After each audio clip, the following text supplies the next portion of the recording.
नमस्कार मित्रों, मैं सिद्धांत फिर उपस्थित हूँ आप सबके समक्ष एक डरावनी कहानी को लेकर। तो चलिए शुरू करते हैं हमारी आज की कहानी। हमारी आज की कहानी का नाम है घर में भूत। मेरा एक दोस्त राहुल था। उसकी अभी अभी नई नौकरी लगी थी और उसका तबादला मेरे गांव रामपुर में हुआ था। रामपुर गांव से बाहर एक बहुत पुरानी हवेली थी जो काफी सालों से बंद पड़ी थी। उस हवेली का मालिक दूसरे गांव में रहता था। राहुल ने हवेली के मालिक से बात कर उस हवेली को किराए पर ले लिया और निश्चिंत होकर वहां रहकर अपना काम करने लगा। कुछ समय बीत जाने पर अचानक एक दिन एक घटना घटी राहुल के साथ। एक रात जब वो सो रहा था तो उसे एक अजीब सी आवाज सुनाई दिया जो किसी जानवर के रोने की आवाज की तरह थी। शुरू में राहुल ने उस आवाज पर कोई ध्यान नहीं दिया, परंतु रोज ही उसे इस तरह की अजीब अजीब आवाजें सुनाई देने लगी। उसे लगने लगा कि जरूर इस घर में कुछ गड़बड़ है और किसी काले साए का असर है, या शायद कोई उसे परेशान करने के लिए ऐसा कर रहा है। परंतु राहुल भूत प्रेत और आत्माओं में विश्वास नहीं करता था, इसलिए रोज उन अजीब आवाजों को सुनने के बाद भी राहुल उनको अनसुना करके सो जाया करता। पर एक दिन जब राहुल रात में पानी पीने के लिए उठा तो उसे एक परछाई नजर आई। राहुल उस परछाई को अचानक रात में देखकर काफी डर गया और दौड़कर अपने कमरे में जाकर दरवाजा बंद करके चादर ओढ़कर सो गया। सुबह जब उसकी नींद खुली तो दिन चढ़ चुका था। उसे रात वाली घटना अभी तक अच्छे से याद थी। वह हवेली के मालिक से मिलने के लिए पास वाले गांव में गया और उसे सारी बात बताई। पहले तो हवेली के मालिक ने कुछ भी बताने से इनकार कर दिया, पर राहुल के बार बार पूछने से उसने बताया कि इस हवेली के पहले मालिक ने ऊपरी मंजिल पर खुद को फांसी लगा लिया था और कई दिनों तक उसकी लाश छत पर लटकती रही थी। गांव के आते जाते काफी लोगों ने रात में उस परछाई को देखा था और ऐसा महसूस किया था कि वो परछाई कभी कभी उनका पीछा नहीं छोड़ती है।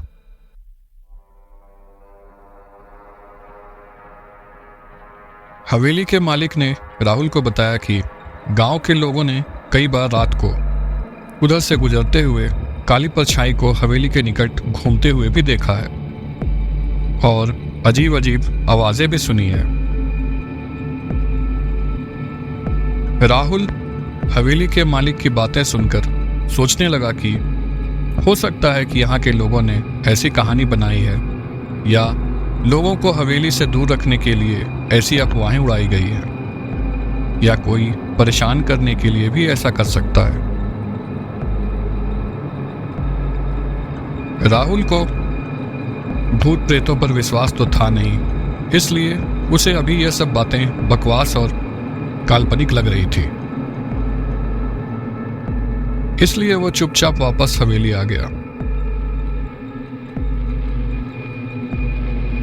कुछ दिन और ऐसे ही बीत गए। एक दिन राहुल खाना खाकर अपने दिन भर के किए हुए काम को देख रहा था। रात के 12 बज चुके थे। अचानक उसकी नजर कमरे की छत और दीवारों की तरफ गई, जहां पर काफी सारी डरावनी तस्वीरें बनी हुई थी। उसने आज तक ऐसी कुछ तस्वीरें नहीं देखी थी। फिर उसने जब अपने कमरे में नजर दौड़ाई तो उसने देखा कि उसका सारा सामान उथल पुथल पड़ा है, इधर उधर बिखरा पड़ा है।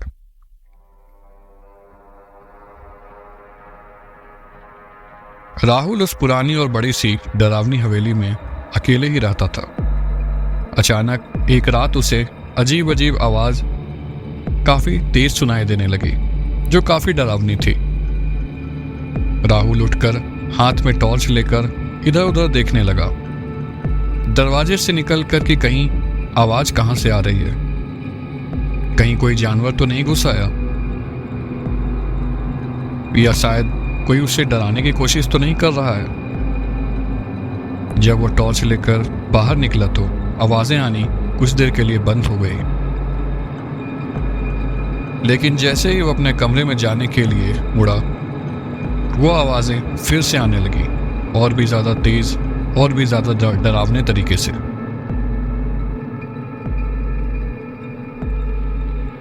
राहुल ने कमरे और बरामदे की लाइट को जला दिया।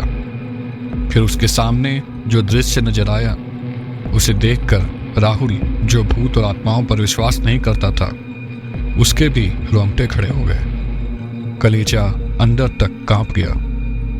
राहुल ने देखा कि उसके सामने एक परछाई थी, जो धीरे धीरे करके एक शरीर का रूप ले रही थी। जब वह शरीर ने अपना पूरा रूप ले लिया तो राहुल ने देखा कि उसका चेहरा इतना ज्यादा भयानक और डरावना था कि अगर कोई दिन में भी देख ले तो बेहोश हो जाए। राहुल को लग रहा था कि जिन चीजों का वो मजाक उड़ाया करता था, आज वैसी ही एक डरावनी चीज से उसका सामना हो गया था।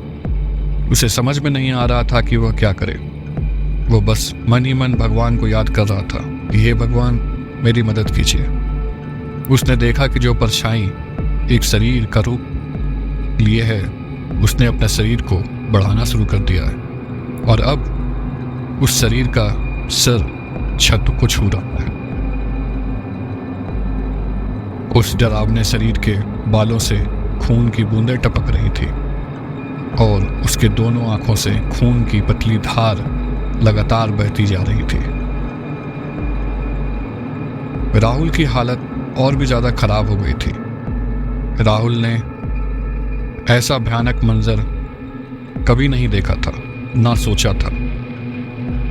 ऐसी तस्वीर उसने सिर्फ कहानियों में पढ़ी थी या फिल्मों में देखी थी। उसके पैर जम चुके थे। वो भागना चाह रहा था पर भाग नहीं पा रहा था। फिर भी जैसे तैसे भगवान को याद करके वो हवेली से भाग खड़ा हुआ। उस हवेली से काफी दूर आ जाने के बाद भी राहुल को लग रहा था जैसे वो परछाई उसका पीछा कर रही हो। उसके दिमाग में रह रहकर उस भयानक चेहरे की तस्वीर उभर रही थी, और उसे ऐसा लग रहा था कि शायद आज रात को जिंदा नहीं बचेगा। राहुल बिना कुछ सोचे समझे अकेले रात में दौड़ा जा रहा था। दौड़ते हुए उसे सामने गांव का मंदिर नजर आया। राहुल उस मंदिर में घुस गया और वहीं पर जैसे तैसे उसने रात काटी। अगले दिन सुबह राहुल मेरे घर आया। मैंने जैसे ही दरवाजा खोला, सामने राहुल को खड़े पाया। उसकी आंखें लाल हो चुकी थी, बाल उलझे पड़े थे, उसके कपड़े भी कई जगह से फट गए थे। खौफ अब भी उसकी आंखों में साफ दिखाई दे रहा था। मैंने जब उससे पूछा कि क्या हुआ, तो उसने मुझे बीती रात की सारी घटना को बताया। मैंने राहुल को आराम से बैठाया, खाना खिलाया, अपने कपड़े दिए बदलने को, और मैंने उससे कहा, अब तुम दोबारा उस घर में कभी मत जाना।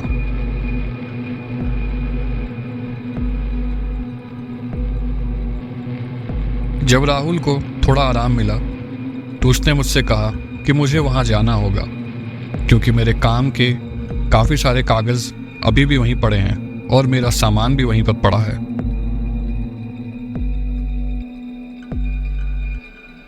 मुझे अपने सामान और कागजों को लेकर वहां से आना ही होगा, नहीं तो मेरी नौकरी जा सकती है। मैं वहां जाऊंगा और तुरंत अपने सामान और कागजों को लेकर निकल जाऊंगा। राहुल ने मुझसे पूछा मेरे साथ चलने को। मैंने मना कर दिया, क्योंकि उसकी कहानी सुनकर मैं भी अंदर तक कांप गया था। पर राहुल के बार बार कहने पर और उसकी नौकरी जा सकती थी, इस बात पर मैं उसके साथ चलने को तैयार हो गया।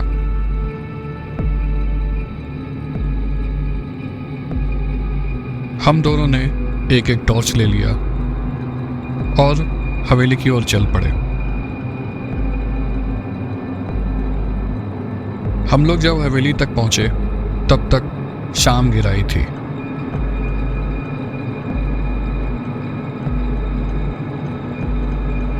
हम दोनों राहुल के कमरे में गए।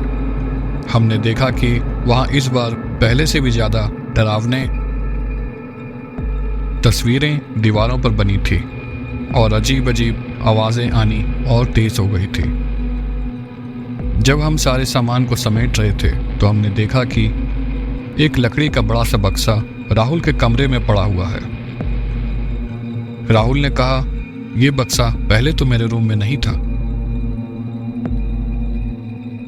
उत्सुकतावश हम लोगों ने उस लकड़ी के बक्से को खोलकर देखा। बक्से को खोलते ही हम दोनों की चीख निकल गई। उसमें एक लाश पड़ी हुई थी। राहुल मुझसे बोला कि यह वही शरीर है जो मुझे कल रात में यहां पर दिखाई पड़ा था। और अजीब बात तो यह थी कि अब भी उस लाश के बालों से खून टपक रहा था और आंखों से खून की पतली धार बह रही थी। डर से हम दोनों हिल भी नहीं पा रहे थे, पसीने से तरबतर हो गए थे। हमारे दिल की धड़कनें काफी तेज हो गई थी।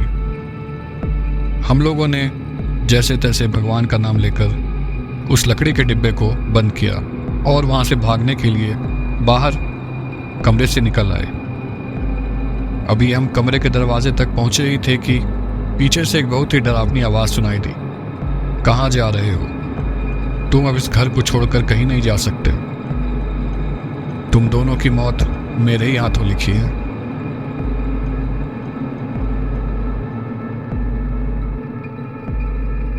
हम दोनों के पैर बिल्कुल जम चुके थे। शरीर पत्थर सा हो गया था।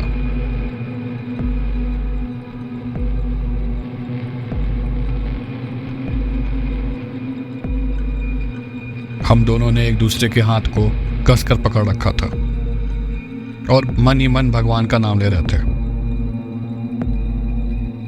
हम लोगों को ऐसा लग रहा था वो शरीर हम लोग दोनों के पास आती जा रही है।